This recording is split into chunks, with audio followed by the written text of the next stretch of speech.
Why, when I fill up my ski after it's beeping for 10 miles, it's only 15, 16 gallons when 21-gallon tank on an Ultra?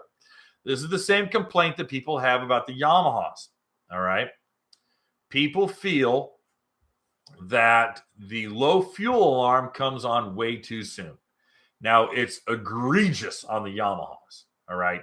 It is almost like mean because the low fuel alarm will come on in some cases at 8 gallons of gas left in an 18-gallon tank. And people are like, what the hell? And the reason being was that some morons went out riding off the coast of Florida and ignored the low fuel alarm.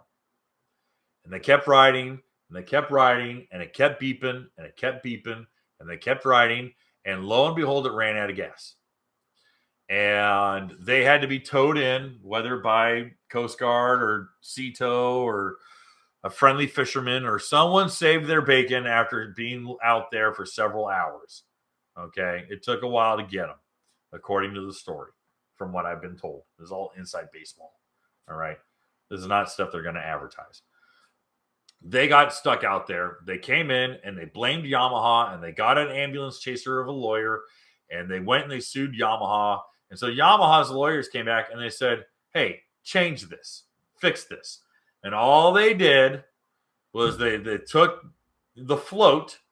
All right. There's a float on an arm. It's got a little plastic sealed float on a little metal arm, and it's on a little rheostat. And I had to think of the word for a second.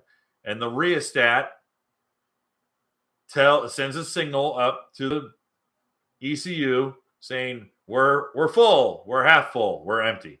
And now they changed it so that once it gets just below empty, it sends the caution signal off instead of being way down here. And that's it. That's it. And the same goes with Cowie, because everyone goes, oh, crap.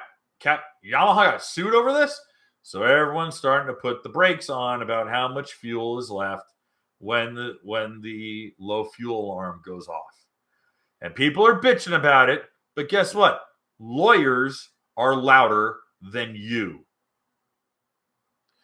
And that is why we have warnings on the back of shampoo that say do not drink. Hey guys, thanks for hanging out. This clip was taken from our weekly podcast that we record here every Sunday night at 8 p.m. Eastern Standard Time. If you want to watch the whole video, you can go to the Watercraft Journal's YouTube channel, go to playlists, and then click on live sessions. You're going to see it there. Otherwise, go ahead and leave a like, a comment, and definitely subscribe to the channel. It helps us grow. And again, thanks again for watching our videos, and we hope to see you soon.